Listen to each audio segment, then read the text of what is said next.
ሰበር ዜና ዛሬ የተለቀቀው ቪዲዮ አነጋጋሪ ሆኗል።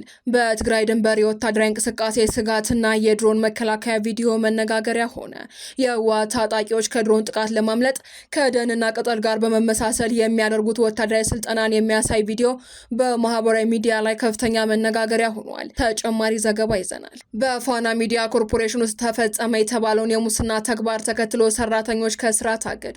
ገበያ ላይ ከ75 ሺህ ብር በላይ ግምት ያላቸው ስታንዶች በ7 5 ሚሊዮን ብር መገዛታቸውን ተከትሎ ምርመራ መጀመሩን ሚዲያችን አረጋግጧል። ሌሎችን መረምራለው ለህዝብም እውነታውን አጋልጣለው የሚለው ሚዲያው ራሱን በዚህ የሙስና ቅሌት ውስጥ መዝፈቁ በርካቶችን እያነጋገረ ይገኛል። ተጨማሪ ያለን ከምሽቱ 1 ሰዓት በኋላ የእንቅስቃሴ ገደብ ተጣለ። ይህ ውሳኔን የሚያስተላለፈው ክልል የትራፊክ አደጋዎችን ለማስቀረት ነው ቢልም በርካቶች ጉዳዩን ከጸጥታ ስጋት ጋር አያይዘውታል። ተጨማሪውን ይዘናል። ለጋዛው ጥሪ ኢትዮጵያ ያጤነች ነው ተባለ። በአሜሪካ አዘጋጅነት በጋዛ ለሚሰራው ዓለም አቀፍ የሰላም ማረጋጋት ኃይል ኢትዮጵያ ጥሪ ቀርቦላታል። መረጃውን ይዘናል። ከውጭ በተሰማ ሰበር መረጃ የቀድሞው የኬንያ ካውንቲን ገዢ አንድ ነፍሰ ጡር ተማሪ በመግደላቸው ጥፋተኛ ተባሉ። መረጃውን ይዘናል። ጤና ይስጥልን የአዲስ አምባ ሚዲያ ቤተሰቦቻችን፣ ለሰዓቱ የመራረጥናቸውን አዳዲስ ጉዳዮች ይዘን ቀርበናል። ከመረጃዎቹ በፊት ቪዲዮን ላይክ በማድረግ ማድመጥ እንድትጀምሩ እየጋበዝን በቀጥታ ወደ መረጃዎቹ አለፍን። በቅድሚያም ዛሬ የተለቀቀው ቪዲዮ አነጋጋሪ ሆኗል። በትግራይ ድንበር የወታደራዊ እንቅስቃሴ ስጋትና የድሮን መከላከያ ቪዲዮ መነጋገሪያ ሆኗል። የህወሓት ታጣቂዎች ከድሮን ጥቃት ለማምለጥ ከደንና ቅጠል ጋር በመመሳሰል የሚያደርጉትን ወታደራዊ ስልጠና የሚያሳይ ቪዲዮ ነው በማህበራዊ ሚዲያ ላይ ዛሬ የተለቀቀው። በፌዴራል መንግስቱና በህወሓት መካከል በትግራይ ድንበርና በራያ አቅጣጫ የሚደረጉ የሰራዊት የከባድ መሳሪያዎችና የድሮን እንቅስቃሴዎች አካባቢውን ወደ ሌላ ዙር ግጭት ሊመልሱት ይችላሉ የሚል ከፍተኛ ስጋት ፈጥሯል። እንቅስቃሴዎች ጦርነት የማይቀርለት ደረጃ ላይ እንደደረሰ መሆኑን የሚያሳዩ ምልክቶችም ይፋ ሆነዋል። የሀገር መከላከያ ሰራዊት ከዘመናዊ ተሽከርካሪዎች ጋር በተለያዩ አቅጣጫዎችም ወደ ትግራይ አካባቢ እየገባ እንደሚገኝ ተገልጿል። ድሮኖችን መረጃን ለመሰብሰብና ለመከታተል በአካባቢው በተደጋጋሚ እየበረሩ ነው ተብሏል። ህወሓትን በራያ አካባቢ ከባድ ወታደራዊ እንቅስቃሴዎችን እያደረገ ሲሆን አዳዲስ ሰልጣኞችን የያዙ ተሽከርካሪዎች እንደ ተጨማሪ ኃይሎች እየገቡ ይገኛሉ። በመሆኑም በሁለቱ ወገኖች በድንበርና በወታደራዊ ሰፈሮች ላይ ያለው ከፍተኛ ዝግጅት ክልሉ ወደ ሌላ ጦርነት ሊገባ እንደሚችል ያመላክታል ተብሏል። በፋና ሚዲያ ኮርፖሬሽን ውስጥ የሙስና ተግባራትን ከቅርብ ዓመታት ወዲህ እየተለመዱ መምጣታቸውን ሰራተኞች ደጋግመው ተናገሩ። ሰሞኑ የተፈጠረው ክስተት ግን ሁሉንም የተቋሙ ሰራተኞች እያነጋገረ ያለ ጉዳይ ሆኗል።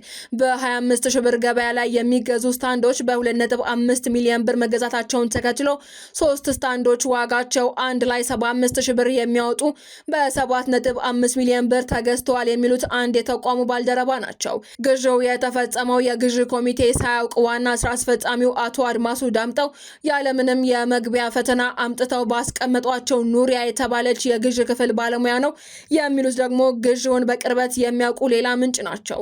ኮሚቴው ያልተሳተፈበት ውስን ጨረታ በማውጣትም የሚያውቁትን ሰዎች ብቻ በማሳተፍ አነጋጋሪ ግዢ ተፈጸመ የሚሉት ሰራተኞችም ይህም የሙስና ተግባር በሰራተኞች ዘንድ በስፋት እንደሚታወቅ ተነስቷል። ጉዳዩ ይፋ የሆነውም እቃዎቹን ከስቶር ለማውጣት የሄደ ሰራተኛ ሂሳብ 7.5 ሚሊዮን ብር መሆኑን ከተመለከተ በኋላ እኛ ያዘዝነው እቃ ከ60 ሺህ ብር አይበልጥም፣ ይህን አልረከብም በማለቱና በተፈጠረ አምባጓሮ ምክንያት የውስጥ ኦዲተሮች ምርመራ በመጀመራቸው መሆኑን ሚዲያችን ሰምቷል። የውስጥ ኦዲተሮች የ75 ሺህ ብር እቃ በ7.5 ሚሊዮን ብር መገዛቱን ያረጋገጡ ሲሆን ዋና ስራ አስፈጻሚው ጉዳዩ እንዲሸፈን ኦዲተሮች ማስጠንቀቃቸውንም ተሰምቷል። በተጨማሪም የቀድሞ የጠቅላይ ሚኒስትሩ ኮረስፖንደንትና በቅርቡ የተቋሙ ምክትል ስራ አስፈጻሚ ሆነው የተሾሙት አንድ ግለሰብ የዚህ ህገወጥ ግዢ አካል መሆናቸውንም ሰራተኞች ማስደንገጡ ተጠቅሷል። በተቋም ውስጥ የተዘረጋው የሙስና መዋቅር ድርጅቱን በማዳከሙ ምክንያት የሰራተኞች የእርከን እድገት፣ ቦነስና ሌሎች ጥቅማ ጥቅሞች ከ5 እስከ 6 ዓመት መቋረጣቸውንም ሰራተኞች ተናግረዋል። ከዚህ ቀደም ከ5 ሚሊዮን ብር በላይ የማያወጣ የፋና ላምሮት የስቱዲዮ ግንባታ በ100 ሚሊዮን ብር መከናወኑ እንዲሁም ታብሌቶች፣ ፓወር ባንኮችና የተሽከርካሪ እስቴ ፓርቶች መዘረፋቸው ይታወቃል። ይታወሳል። በቅርቡ የተሾሙት አዲስ ስራ አስፈጻሚ ወደ ስራ በገቡ በሳምንታቸው ውስጥም የምርመራ እርምጃዎችን መውሰድ ጀምረዋል ተብሏል። ከዚህ ከ7 ሚሊዮን ብር በላይ ከወጣበት የዕቃ ግዥ ጋር በተያያዘም የፋና ሚዲያ ግዥ ባለሙያና የአይቲ ዘርፍ ዳይሬክተር ወደ ተቋሙ ግቢ እንዳይገቡ መታገዳቸውን ምንጮች አረጋግጠዋል። በሶማሌ ክልል ለህዝብ ማመላለሻ ተሽከርካሪዎች ከምሽቱ 1 ሰዓት በኋላ የእንቅስቃሴ ገደብ ተጣለ። የሶማሌ ክልል ንግድና ትራንስፖርት ቢሮ በክልሉ እየተከሰቱ የሚገኙ የትራፊክ አደጋዎችን ለማስቀረት ይበጃል ያለውን አዲስ ደንብና መመሪያ ይፋ አድርጓል። በዚህም መሰረት በክልሉ ባለ3 እግር ተሽከርካሪ ባጃጅ እንዲሁም ኮድ 1 ታክሲዎች ከከተማ ከተማ መጓዝ ወይንም ከከተማ ወሰን ውጪ ወጥተው መስራት ሙሉ በሙሉ ተከልክሏል። ማንኛውም የህዝብ ማመላለሻ ወይንም የህዝብ ትራንስፖርትና ሌሎች ትራንስፖርት ሰጪ ተሽከርካሪዎች የተለየ ፍቃድ ካልተሰጠ በስተቀር ከምሽቱ 1 ሰዓት በኋላ ለጉዞ መንቀሳቀስ ተከልክለዋል ተብሏል። ሁሉም የህዝብ ማመላለሻ ተሽከርካሪዎች ከህጋዊ ትራንስፖርት መናኸሪያዎች መነሳት ያለባቸው ሲሆን ከመናኸሪያ ውጪ ተሳፋሪዎችን መጫን ተከልክሏል። እንዲሁም ሁሉም ተሽከርካሪዎች የፍጥነት መቆጣጠሪያ መግጠምም ግዴታ ነው ተብሏል። የሞተር ሳይክል አሽከርካሪዎች የደህንነት ኮፍያ ወይንም ሄልሜት እንዲሁም የመኪና አሽከርካሪዎች የደህንነት ቀበቶ መጠቀምን ተግባራዊ ማድረግ እንደሚጠበቅባቸውም ተወስኗል። አደጋን ለመከላከል ሲባል በተሽከርካሪዎች ላይ ተጨማሪ ከፍተኛ መብራቶችና እይታን የሚጋርዱ ጌጣጌጦች ወይንም ስቲከሮች ማድረግም ተከልክሏል። ከተፈቀደ ውጪ ተጨማሪ ተሳፋሪዎችና ህገወጥ ወንበሮችን መግጠም አሊያ መጫን አይፈቀድም ያለው ቢሮ የገጠሙትን እንዲያስወግዱ መመሪያ ተሰጥቷል። እንዲሁም የጭነት ተሽከርካሪ ምሽት በተዘጋጁላቸው ልዩ ቦታዎች ማደር ያለባቸው ሲሆን ለሁሉም የጭነት ተሽከርካሪ ባለቤቶችም ምዝገባ ያስፈልጋል ተብሏል። ለጋዛው ጥሪ ኢትዮጵያ እያጤነች ነው ተባለ። በተባበሩት መንግስታት ድርጅት የጸጥታው ምክር ቤት ውሳኔ ቁጥር 2803 መሰረት በአሜሪካ አሰናጅነት በጋዛ ለሚሰራው ዓለም አቀፍ የሰላም ማረጋጋት ኃይል ኢትዮጵያ ጥሪ ቀርቦላታል። በዘርፉም ከፍተኛ ልምድ ያላት ኢትዮጵያ የቀረበላትን ጥሪ በጥልቀት እያጤነች ትገኛለች ተብሏል። እስካሁን እንደ ዩጋንዳ፣ ቪየትናም፣ ሞሮኮና ኢንዶኔዥያ ያሉ ሀገራት ተሳትፏቸውን ያረጋገጡ ሲሆን የኢትዮጵያ ሰራዊትን በዚህ ዓለም አቀፍ ተልዕኮ ላይ በመሳተፍ የላቀ ሰላም ማስከበር ሚናውን እንደሚወጣ ይጠበቃል። ከውጭ በተሰማ ሰበር መረጃ የቀድሞ የኬንያ ካውንቲ ገዢ አንድ ነፍሰ ጡር ተማሪ በመግደላቸው ጥፋተኛ ተባሉ። የቀድሞ የኬንያ ሚጎሪ ካውንቲ ገዢ ኦኮት አባዶ ከእርሳቸው ጋር የፍቅር ግንኙነት የነበራትን የ26 ዓመት ነፍሰ ጡር የዩኒቨርሲቲ ተማሪ የሆነችውን ተማሪ በመግደል ጥፋተኛ መሆናቸውን የኬንያ ፍርድ ቤት ወስኗል።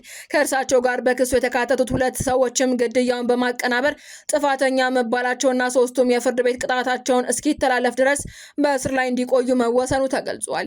የዚህች ወጣት ሞትን በመላው ኬንያ ቁጣና ተቃውሞ በማስነሳት በሴቶች ላይ የሚፈጸመውን ጥቃት በድጋሚ ወደፊት አምጥቶ አሳይቷል ሲል ቢቢሲ ዘግቧል። እንደ አውሮፓውያን አቆጣጠር በ2022 በተደረገ ብሔራዊ ጥናት ቢያንስ 34 በመቶ የሚሆኑ ኬንያውያን ሴቶች በአካላዊ ጥቃት እንደተጎዱም ዘገባው አመላክቷል። ፍርድ ቤቱ የተከሳሾችን ፍርድ በቀጥታ ቴሌቪዥን ያስነበበ ሲሆን ኦባዶ ተማሪዋን ለማስወገድ የተዘጋጀውን ሴራ መርቶ አስተባብሯል። የወንጀሉ ምክንያት ቅስቀሳና የፋይናንስ ድጋፍ አቅርቧል በሚልም ክሱ ተነቧል። የቀድሞ የኦባዳ የግል ረዳትና የማይክ አያም የተሰኙ ግለሰብ ደግሞ የግድያውን አፈጻጸም በማመቻቸት የቀድሞውን የካውንቲን ጸሐፊ ካስፓል ኦቢዮርን ደግሞ የሎጂስቲክስ ድጋፍና ወንጀል እንዳረጋገጠ የመደበቅ ስራ ማከናውኗል ተብሏል። የተጎጂዋ ቤተሰብ ጠበቃ በበኩላቸው በፍርዱ ደስተኞች ነን፣ በመጨረሻም ለተማሪዋ ፍትህ ተሰጥቷል ብለን እናምናለን ብለዋል። ተከሳሾቹም ወንጀላቸውን ለመከላከል ቢሞክሩም ፍርድ ቤቱ መከላከያቸውን ውድቅ እንዳደረገና በችሎቱ ወቅት አቃቤ ሕግ 42 ምስክሮችን በማቅረብና በአብዛኛው በተዘዋዋሪ ማስረጃዎች በመደገፍ ኦባዶና 2 ተባባሪዎቻቸው ግድያውን በጋራ ማቀናበራቸውን ማረጋገጡን የኬንያው ዘ ስታር ጋዜጣውን ዋቢ አድርጎ ቢቢሲ ዘግቧል። ዜናዎቻችን አበቃን። በሰላም ቆዩን።